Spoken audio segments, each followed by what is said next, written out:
श्री राधे राधे।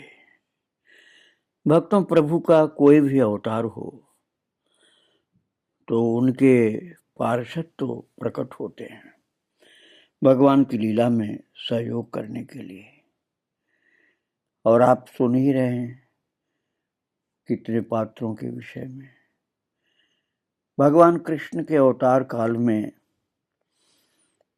रुक्मिणी तो माता की जो है साक्षात सौम्य रूप की शक्ति है, भगवान की शक्ति है।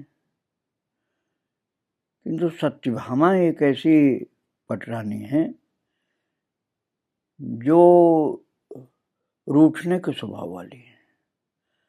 अपनी मांग पूरी कराना है, अपने को विशेष दर्जा की समझती हैं। उनकी बात माननी जरूरी है, नहीं तो वह हट कर देंगी, उपवास ठान देंगी।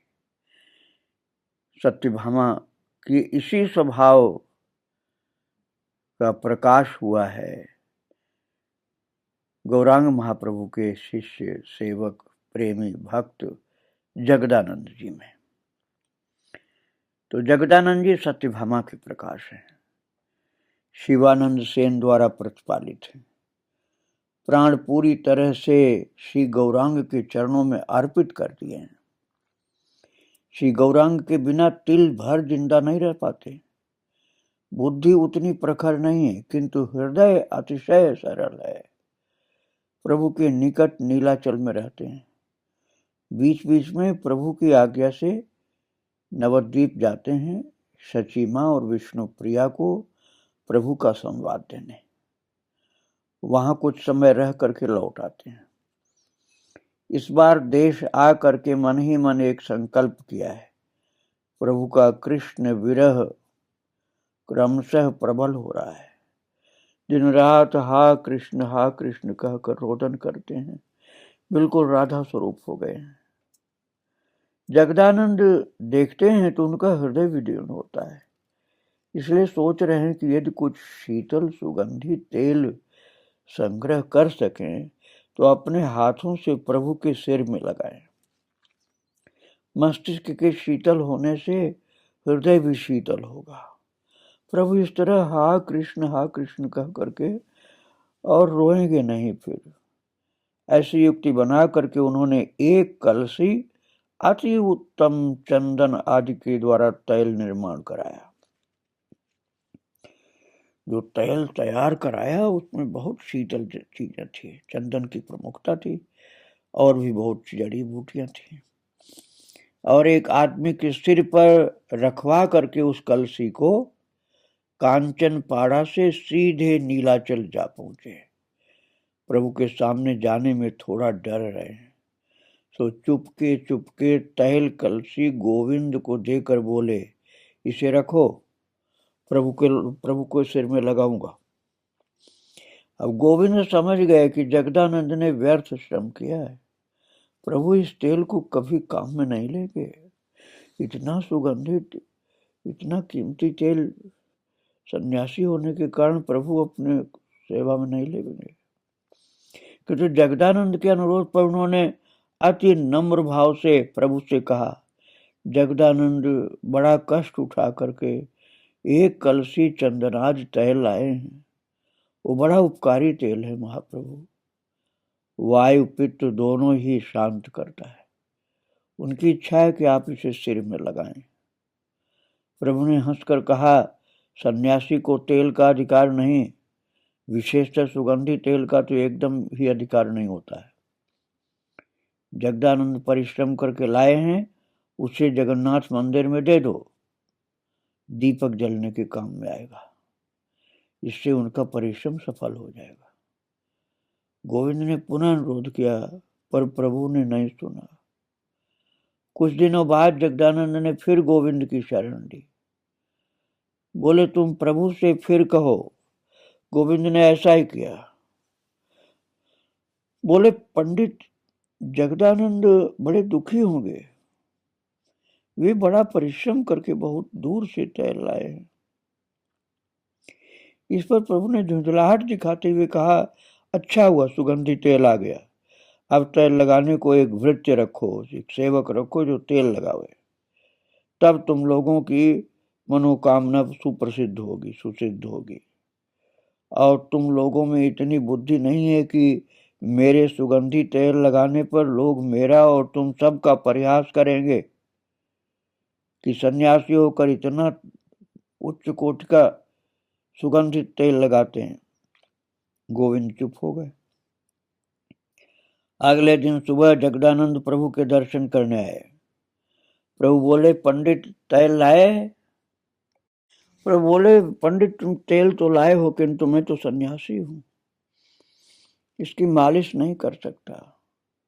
वो तेल जगन्नाथ को दो, भगवान जगन्नाथ के यहाँ दीपक जलेंगे, तुम्हारा श्रम भी सफल होगा।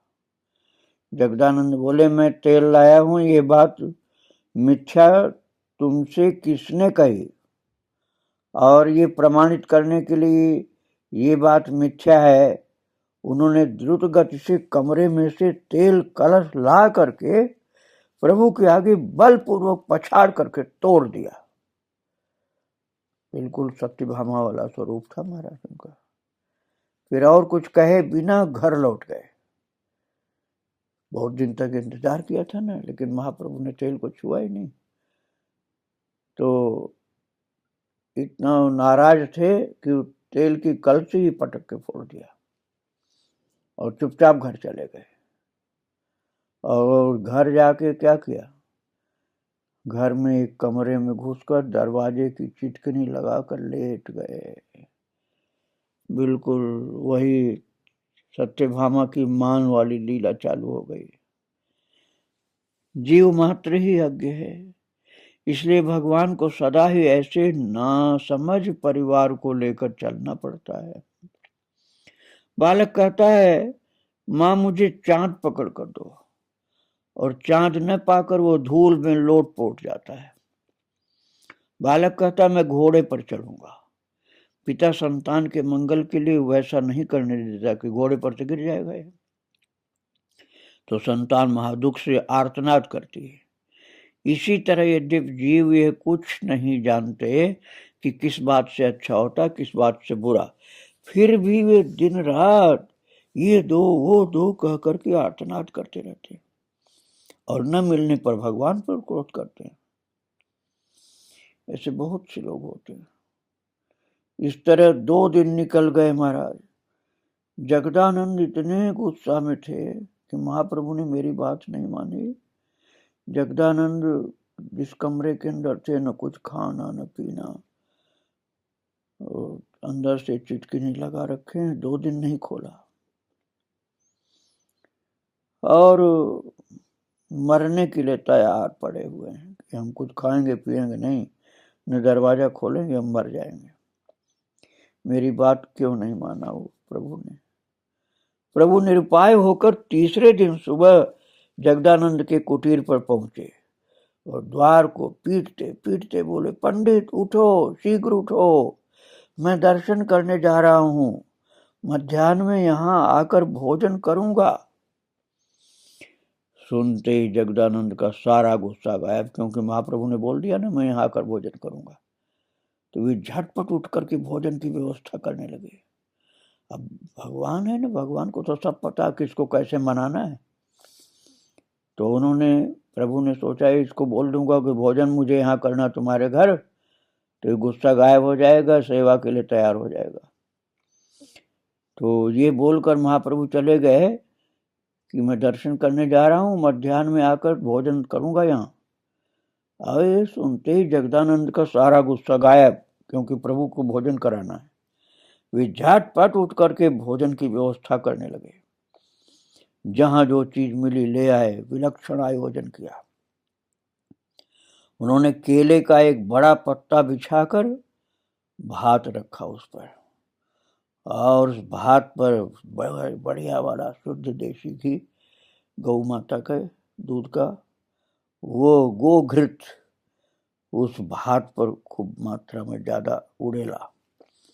केले के दोनों में नाना प्रकार के व्यंजन पीठा पाना रख दिए और सबके ऊपर तुलसी मंजरी रख दी। अंत में प्रभु के आगे खड़े होकर हाथ जोड़कर भोजन करने की प्रार्थना किए। प्रभु बोले, एक पत्तल और रखो, हम दोनों एक साथ भोजन करेंगे। महाराज 3 दिन से भोजन नहीं किया था जगदानंद ने, पानी तक नहीं पिया था। महाप्रभु यही चाहते हैं कि वो भी खाए। तो महाप्रभु को पता है कि मैं खाऊंगा तभी ये खाएगा, नहीं तो नहीं खाएगा। तो महाप्रभु ने कहा, एक पत्तल और रखो, हम दोनों एक साथ भोजन करेंगे। ये कह करके वे हाथ अलग किए बैठे रहे। अब जगदानंद का सारा गुस्सा चला गया है, प्रेम से हृदय डगमगा रहा है। गदगद होकर बोले, प्रभु आप प्रसाद पाइए, मैं पीछे बैठूंगा, प्रसाद आपका लूंगा ना। आप जब पा लेंगे तो वही प्रसाद तुम्हें लूंगा। तो प्रभु ने बात मान ली और मुख में अन्न रखते ही बोले, क्रोध करके रांधने से क्या ऐसा उत्तम आस्वाद होता है? महाप्रभु कह रहे कि क्रोध करके भोजन पकाने से क्या इतना उत्तम स्वाद होता है? यह कृष्ण स्वयं भोजन करेंगे, इसलिए उन्होंने स्वयं तुम्हारे हाथों ये भोजन बनवाया है। यदि ऐसा नहीं है तो अन्न व्यंजन ऐसे सुस्वादु कैसे बन गए? अब जगदानंद के मुंह पर हंसी आ गई। बोले, जो खाएंगे उन्हीं ने पकाया है, इसमें संदेह क्या है? मैंने तो केवल इकट्ठा कर दिया है सब। इधर जब वे जो व्यंजन खत्म होता है, प्रभु खा रहे हैं, प्रभु भोजन कर रहे हैं, जो व्यंजन खत्म होता है जगदानंद तुरंत वही व्यंजन ला करके दोना भर के रख देते हैं। अब प्रभु डर के कारण, भक्त के डर से है, ये ध्यान रखना, बहुत भाव प्रेम अतिशय अद्भुत है जगदानंद का। उनके प्रेम के कारण प्रभु डर रहे हैं कि यदि मैंने खाना बंद कर दिया तो ये रोने लग जाएगा, अपना माथा पीटेगा, छाती फाड़ेगा। इसलिए प्रभु डरते डरते खा रहे हैं, कहीं जगदानंद फिर गुस्सा न कर बैठे। बीच बीच में डर डर के कहते हैं, और नहीं और नहीं, लेकिन वो जगदानंद तो और ला कर रख देते हैं कि और पाओ और पाओ और पाओ और पाओ। महाप्रभु धीरे से बोलते हैं, और नहीं खा सकता।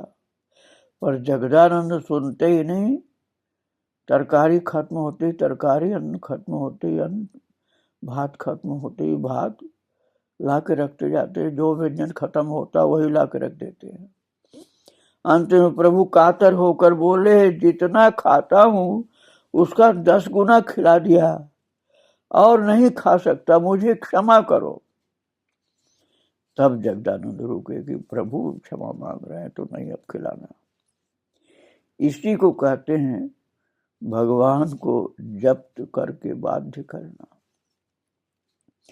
ऐसा भजन अच्छा है, संदेह नहीं, किंतु मूलतः प्रेम की आवश्यकता है। जगदानंद ने गुस्सा करके प्रभु को जब्त नहीं किया, कर भी नहीं सकते थे, प्रेम से किया था। प्रेम इतना ज्यादा था उनका कि महाप्रभु उनकी बात मानने को विवश हैं। भोजन के बाद प्रभु ने कहा, पंडित अब तुम भोजन करो, मैं बैठ कर देखता हूं। जगदानंद बोले, प्रभु आप जाकर आराम कीजिए, मैं अभी खाता हूं। जिन लोगों ने मेरी सहायता की है उन्हें कहा है वे लोग आ जाएं, सब एक साथ हम लोग बैठ के पाएंगे प्रसाद। जगदानंद की बड़ी इच्छा है कि एक बार वृंदावन जाने। महाराज बहुत सच्चे भक्त हैं, बस वो सत्यभामा वाला स्वभाव है, मान करने वाला, लेकिन प्रेम की कमी नहीं है। बड़े भाव से खिलाया है और बाद में सब लोग बैठ करके प्रसाद पाए हैं। जगदानंद के साथ उनके मित्र मंडली ने भी बैठकर महाप्रभु का प्रसाद बहुत प्रेम से पाया, और इच्छा उनकी है वृंदावन एक बार जाने की, किंतु नाना कारणों से प्रभु जाने नहीं दे रहे। पहली बात है, जगदानंद सरल बहुत है।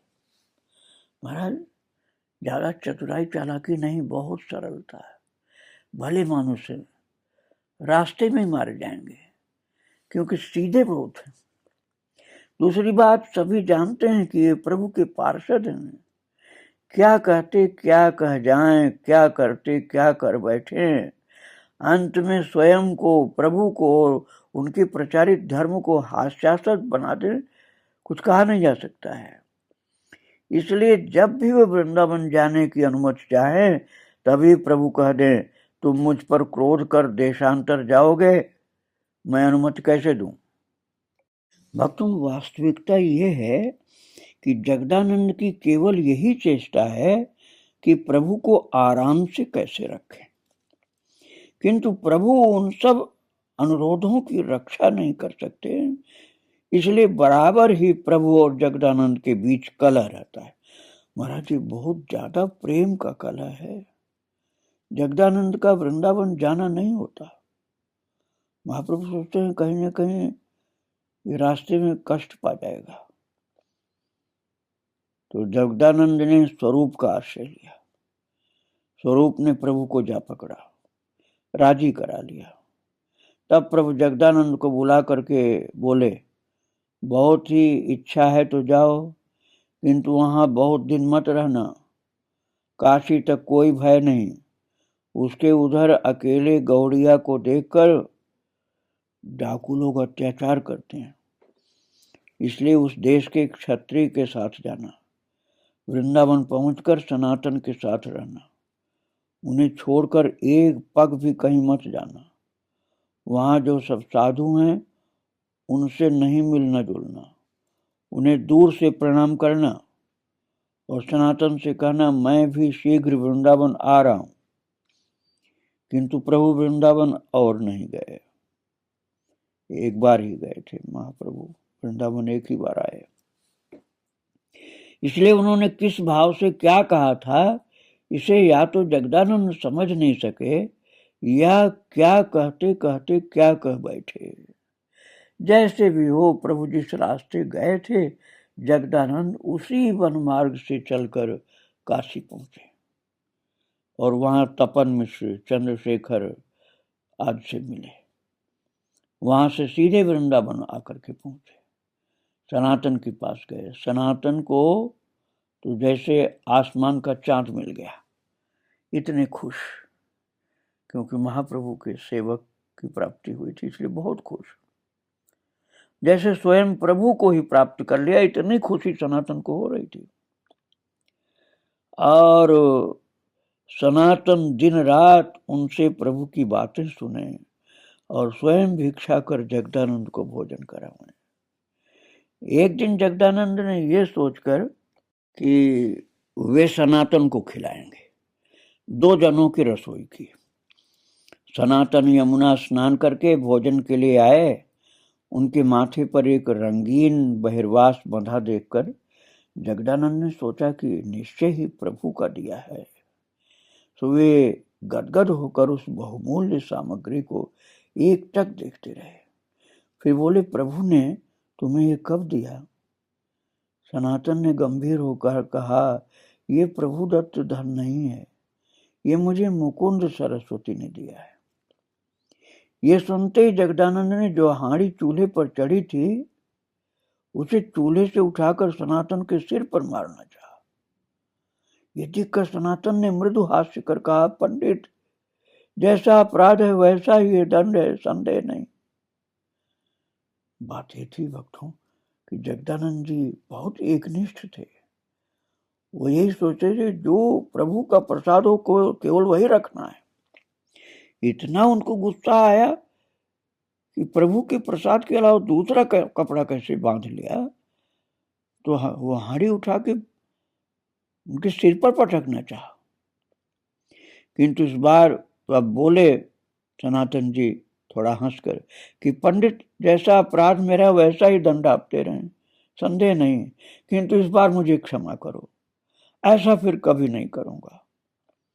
सनातन की हंसी देखकर जगदानंद को चेत हुआ। वे लज्जित होकर के हांडी को फिर चूल्हे पर रखकर बोले, गोसाई, मैं क्रोध में अंधा होकर, आपा खोकर आप जैसे भक्त को मारने जा रहा था, मुझे क्षमा करो, किंतु इसे कौन सहन कर सकता है। तुम प्रभु के प्रधान पार्षद हो, तुम जैसे प्रिय उनके और कितने हैं। तुम एक अन्य सन्यासी का वस्त्र सिर पर बांध रहे हो। ये स्वीकार नहीं था जगदानंद को, एक निष्ठ थे ना, अनन्य भक्त थे। अब इतना तो समझ में आ गया कि मुझे ये गलत कार्य मारने का नहीं करना चाहिए, लेकिन अभी भी उनको नाराजगी है कि प्रभु का दिया हुआ नहीं है, ये किसी दूसरे सन्यासी का दिया हुआ बांध रखे हैं। तो इसलिए कहा उन्होंने जगदानंद ने कि आप प्रभु के प्रधान पार्षद हो, फिर तुम जैसे प्रिय उनके और कितने हैं, अर्थात तुम बहुत प्रिय हो, तुम एक अन्य सन्यासी का वस्त्र सिर पर बांध रहे हो, ये तो ठीक नहीं। सनातन ने हंसकर कहा, हम लोग दूर देश में रहकर जगदानंद के गौरांग प्रेम की बात सुनते हैं, आंखों से नहीं देख पाते। वही देखने के लिए माथे पर अन्य सन्यासी का वस्त्र बांधा था। जो देखना चाहता वो आंखों से देख लिया। तुम धन्य हो जगदानंद, तुम धन्य हो। वास्तव में जगदानंद का प्रभु के मान्य द्विजोत्तम सनातन जो उनके द्वारा आमंत्रित थे, उनको मारने के लिए उद्यत होना ऐसे वैसे प्रेम की बात नहीं थी। दूसरा कोई ऐसा नहीं कर सकता था, तो हड़िया से मारने को तैयार थे। सनातन की बात सुनकर जगदानंद रो पड़े और दोनों एक दूसरे के गले से लगकर गुणमय प्रभु की बातें कहते कहते तब तो हृदय शीतल करने लगे। प्रेम चर्चा जीव को अर्ध विक्षिप्त कर देती महाराज, और उस विक्षिप्तता, जिसे पागलपन आप कह सकते हैं, उसमें जो माधुरी होती है वो केवल भक्त ही जानता है। और सनातन भक्त थे, जगदानंद भी भक्त थे, इसलिए यह घटना जो हुई सामान्य व्यक्ति तो इसको अच्छा मान ही नहीं सकता था, लेकिन दोनों महान भक्त दोनों ही एक दूसरे के गले से लगे हुए रो रहे थे, एक दूसरे के प्रेम का अनुभव कर रहे थे। एक है जगदानंद जो प्रभु की प्रसादी के अतिरिक्त तो दूसरा कुछ लेना नहीं चाहते, और कोई दूसरा भी ले तो उनको सहन नहीं होता, उसको दंड देने के लिए तैयार हो जाते हैं, भूल जाते हैं कि ये पूज्य हैं, दंड नहीं देना चाहिए। और दूसरे हैं सनातन जी, जिन्होंने जगदानंद की प्रभु प्रेम को सुन रखा था पर दर्शन नहीं किया था, इसलिए जानबूझ करके एक दूसरे सन्यासी का वस्त्र सिर पर बांध रखे थे। तो जगदानंद ने तो यही समझा कि प्रभु ने प्रसाद दिया है, और जब मालूम हुआ कि प्रभु का नहीं दूसरे का ये बांध रखे हैं कपड़ा, बस इतने भयंकर नाराज हुए, अपना आपा खो करके लेकर हंडिया मारने को तैयार हो गए कि ये क्या किया आपने, प्रभु के प्रसाद को नहीं, पता नहीं किस सन्यासी का कपड़ा बांध रखे हो। बिल्कुल मारने को तैयार हो गए। और बहुत मुश्किल से सनातन ने हंस करके कहा, पंडित जैसा अपराध है वैसा ही दंड है, आप हमें मार रहे थे, बहुत सही किया आपने, किंतु इस बार मुझे क्षमा कर दो, फिर ऐसे कभी नहीं करूंगा। सनातन की हंसी देखकर जगदानंद को चेत हुआ, तब वे लज्जित होकर हांडी को फिर चूल्हे पर रखकर बोले, गोसाई मैं क्रोध में अंधा होकर आपा खो करके आप जैसे महान भक्त को मारने जा रहा था, मुझे क्षमा करो, किंतु इसे कौन सहन कर सकता था। तुम प्रभु के प्रधान पार्षद हो, तुम जैसे प्रिय उनके कहाँ इतने लोग हैं, लोग तुम तब भी एक प्रभु के अलावा किसी अन्य सन्यासी का वस्त्र सिर पर बांधे हो, ये मैं नहीं सहन कर सकता था। सनातन ने हंसकर कहा, हम लोग दूर देश में रहकर जगदानंद आपके गौरांग प्रेम की बात सुनते थे, आंखों से नहीं कभी देखा था। वही अपनी आंखों से देखने के लिए हमने ये गड़बड़ी की थी कि दूसरे सन्यासी का कपड़ा माथे में बांध लिया था। मैं देखना चाहता था कि अब आप क्या करते हैं। मैंने देख लिया, आपका प्रेम अनन्य है। आप मुझे दंड देने जा रहे थे, बिल्कुल सही कर रहे थे। आप जो देखना चाहते हो आंखों से देख लिया। तुम धन्य हो जगदानंद, धन्य हो। वास्तव में जगदानंद का प्रभु के महान भक्त सनातन को मारने की उद्यत होना ऐसी वैसी प्रेम की बात नहीं है। सनातन की बात सुनकर जगदानंद रो पड़े। जब उन्होंने समझा कि ये तो मेरे प्रेम को देखने के लिए इन्होंने बांधा था, सचमुच ये दूसरे का कपड़ा नहीं बांधते हैं। तो जगदानंद रोने लगे कि मेरी गलती है, मैं आपको समझ नहीं पाया था। और दोनों भक्त एक दूसरे के गले लग करके बहुत रोए हैं प्रभु के प्रेम में। भक्तों, ये रोना, ये प्रेम बड़ा दुर्लभ होता है। इसको समझना भी हर किसी के बस की बात नहीं है। इन महान भक्तों का प्रभु को स्मरण करके रुदन करना, एक दूसरे पर अपने प्रेम के कारण ही झगड़ा हो जाना, कोई स्वार्थ नहीं, प्रभु का प्रेम केवल कारण था।